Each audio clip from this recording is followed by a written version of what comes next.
All right, so we will be talking about the professionalization of teaching.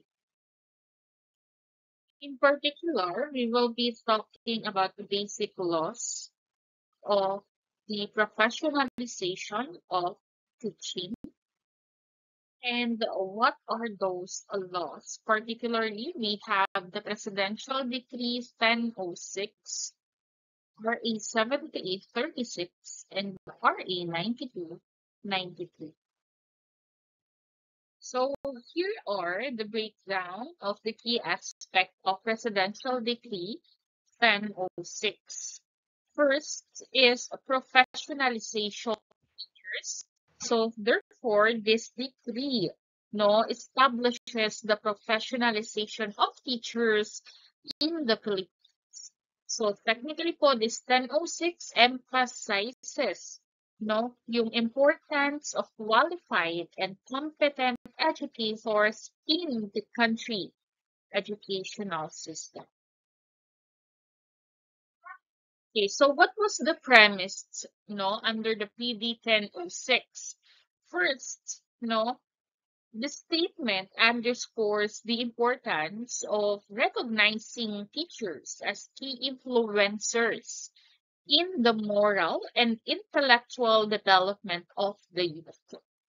Okay, so therefore, by acknowledging the impact of teachers, no, have on the attitudes and of course the beliefs sa students and the younger generation, in this decree, this emphasizes the need to professionalize the teaching sector to ensure that educators or teachers are well qualified, trained, and equipped to fulfill their role as a teacher in shaping the future citizens of the country. Okay? So second, no, in this, they have outlined the measure or regulation to accommodate and manage the substantial increase in number of educators. Now, that's why they have created this because technically we teachers are producing professionals. So therefore it is high time for us to be called also professionals and to professionalize the teaching profession. Okay, so technically we in this decree, this ensures that yung quality ng education and professional standards ng pagiging guro are being maintained, despite doon sa rapid growth, or sa pagdami ng mga teachers. Third is to regulate, measures which are necessary, in order to guarantee the essential standards in which we should be making sure na hindi siya nako-compromise, despite dun sa urgency, ng teacher recruitment. Okay, so another premise is that a future teachers is required a number of years of collegiate study.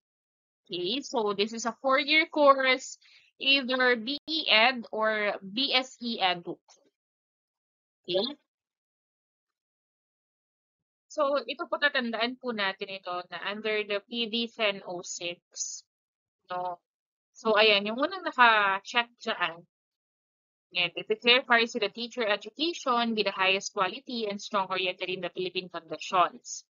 Second is that before, ang nagbibigay ng examination is the Civil Service Commission and the Department of Education and Culture and Sports.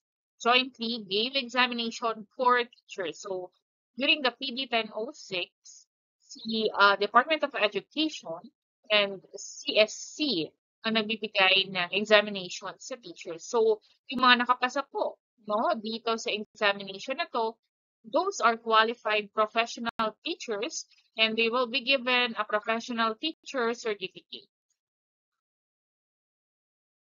So, after the 3 years after the effectivity of this decree, technically, hindi na allowed any instructor or teacher na magturo without the certificate, both public and private, elementary or secondary schools unless no, ang teacher no, ay holder ng professional teacher certificate as what they have pulled under the PB 1006.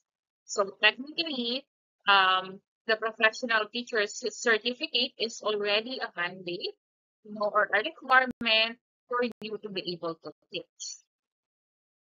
So to address the needs, to provide a quality education under the PD 1006, the 1991 Congressional Commission affirmed that there is a continual deteriorating quality of education in our country. So, therefore, ang ginawa ni EDCOM, they came out with a finding, they have studied that the quality of Philippine education, according to their findings, the quality of Philippine education is declining, and that teachers are at the heart of the problem. In addition, to their findings, EDCOM have found out that teachers are poorly trained, teacher is low quality, no, there is a low quality of students enrolled in teaching training or in the field of education program. So, and teaching is also perceived as a poorly esteemed profession. So to address this concern, based on the findings from the EDCOM, they have institutionalized, they have professionalized, the teaching profession under the PD 1006. So here are the breakdown of the content of the PD 1006. We have section 1, the title, which is known as the Decree for Professionalizing Teachers. Second is the declaration of privacy. Section 3 is the definition of terms, the teaching, teacher, and the board. In addition, this is the outline of PD 1006. Now, let us emphasize siguro the power and duties, okay, under the section 5. Okay, so technically, there would be appoint examiners, and to prepare exam content for elementary and secondary levels. At least the examination will be conducted at least once a year under the PD 1006. Okay. Second is to determine the exam location and the date, appoint supervisor, examiners, approve application, and release the examination. So technically, these are the processes.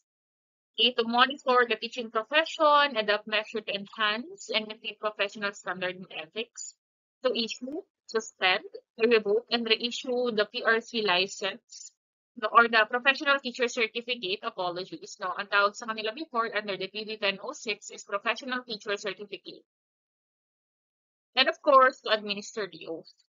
And to appoint official and employee to define the roles. That's the power prescribed doon sa CSC and the DepEd. Okay? And many more. Under the Section 6 naman, it talks about the qualification requirements for examination applicants. Una, an applicant must be a Filipino citizen, except those who have taught in the Philippine school for at least 5 years, at a time bago maging effective ang decree. Should have a good moral character, must be physically and mentally fit to provide efficient service, should have the following educational qualification. And what are those? Una, for kindergarten and elementary teachers, it should be bachelor degree in elementary education na tinatawag natin na BEd, or equivalent to that, whatever program na equivalent to doon. So, for secondary school teachers, applicants, they must be a graduate of bachelor degree in education or bachelor of secondary education. Before, we have what we call the major and minor, or bachelor of arts or bachelor of science. As much as possible, they have at least 18 units of professional education if if non-teaching or non-eduk ang kanilang program. So for teachers of secondary vocational and two-year technical courses, a least degree in field of their specialization with at least 18 units of professional education. Okay. So for the scope of examination, um, comprises ang test natin, with the content and topics, decided by the board. Okay? So technically, it is kino-considered neto yung curriculum na meron o nare-recognize ng Pilipinas sa Pilipinas. Okay, so for the ratings in the examination, in order to pass the examination, a candidate must achieve a general average of 70% across all subjects or areas. Okay, so additionally, they should not receive a rating below 50% in any individual area or subject. So for the section 10, the report of the result of examination, the examiners are required to submit ratings achieved by each candidate to the board within 150 days after the completion of the examination. Okay, so for the issuance of certificate naman, under the section 11, yung mga teachers who have passed the examination by the civil service, and the Department of Education, technically, the board can accept their rating certificate as eligibility, no, or eligibility proof, or issue a new certificate upon the teacher registration and payment fee.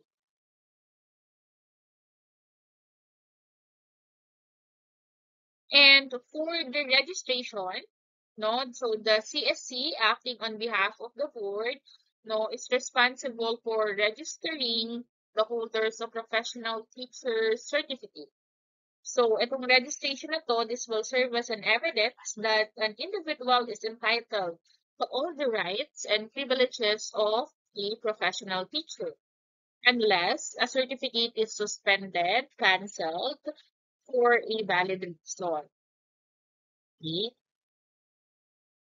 So for the issuance or of revoked certificates and replacement of lost certificate, the board has the authority to issue a new copy and or revoke a certificate upon proper application and payment of necessary fee. Similarly, yung replacement naman ng certificate can be issued for lost, destroyed, or damaged certificate. Okay. So, registration by reciprocity, ibig sabihin, itong provision na to, inaalaw niya yung teachers from foreign countries to practice in the Philippines without additional examination. Provided, therefore, that their qualification is aligned with the local standards and regulation in the Philippines. Ayan. So again, after 3 years of the implementation of the decree, it will be mandatory, or it is mandatory already, that anyone engaged in teaching, whether public or private, elementary, secondary school, should be a holder of professional teacher certificate or recognized as professional teacher according to the regulation outlined under this decree.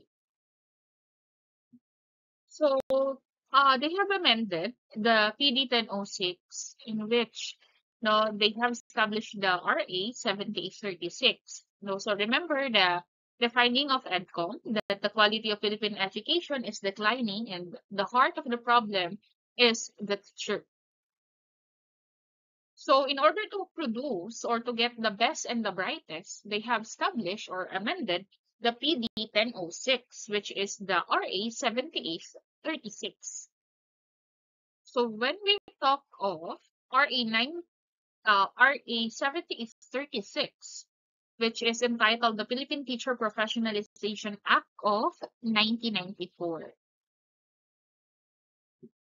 So this act is an in order to amend certain section no, of the Republic Act number 7836, otherwise known as, no, the Philippine Teacher Professionalization Act of 1994.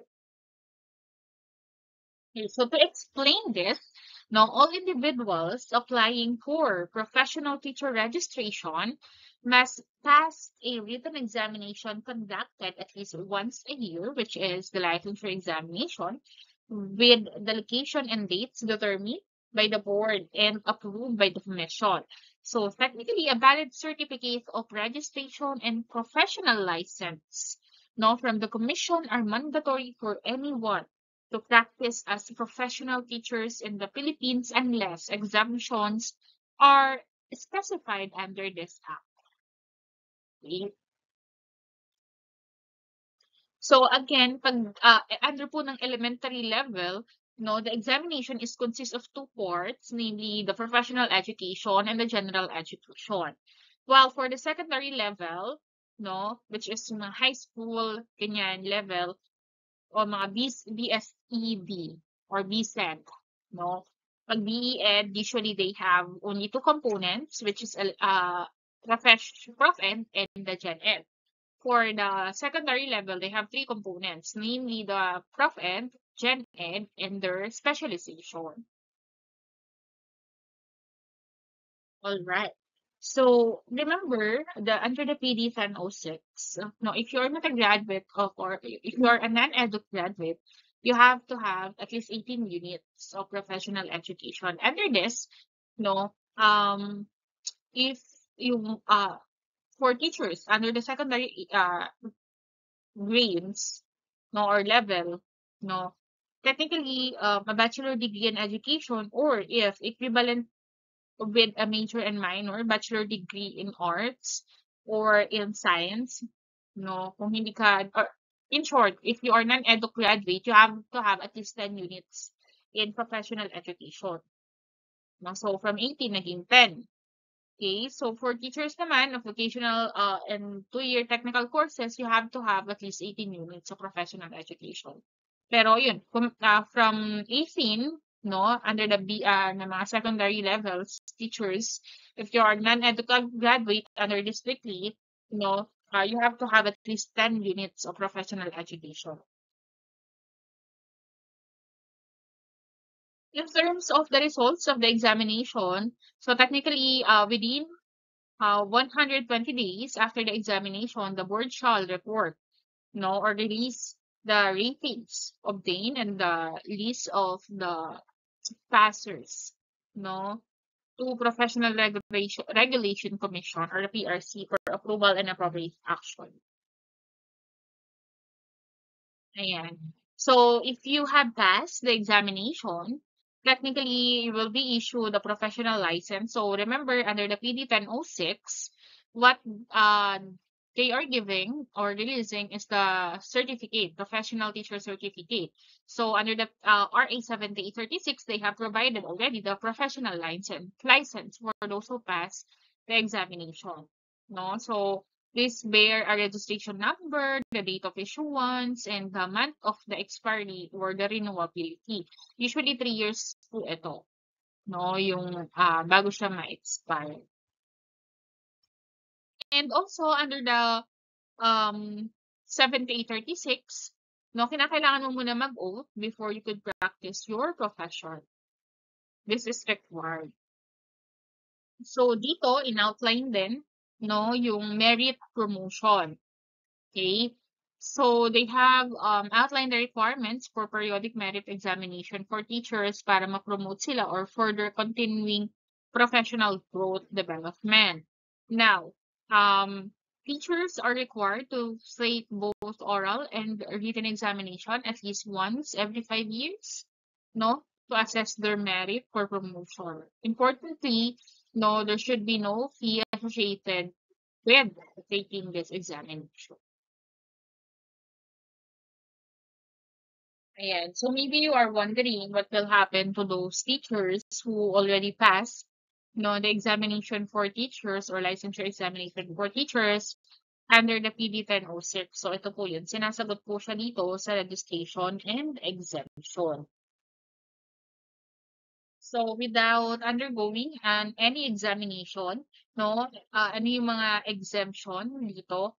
So if you already have or if you are a holder of a certificate of eligibility, as a teacher issued by CSC and the DepEd, no, under the PD 1006, a registered professional teacher with National Board for Teachers under the Department of Education, no, pursuant to the PD 1006. So, ayun. No? So, hindi siya natapos sa amendment under the 7836. No? Nagkaroon ulit tayo ng RA 9293. No? Which is, dito naman ini-specify yung mga para-teachers. No? Pero, there are some amendments also, katulad na lang nito. No? For teachers in secondary, a bachelor's degree in education, or yung mga Bachelor of Science, Bachelor of Arts, na non-edu graduate na gustong magturo, they have to have at least 18 units in professional education. Yan. Na halimbawa, pumasa ka sa licensure examination for teachers, pero hindi ka nag-practice for 5 years, what will happen? No? So technically, you have to take 12 units of education and 6 units of pedagogy and 6 units of content courses. No? So, yung 12 units na yun, it is composed of 6 units of professional education and 6 units of content courses for your specialization.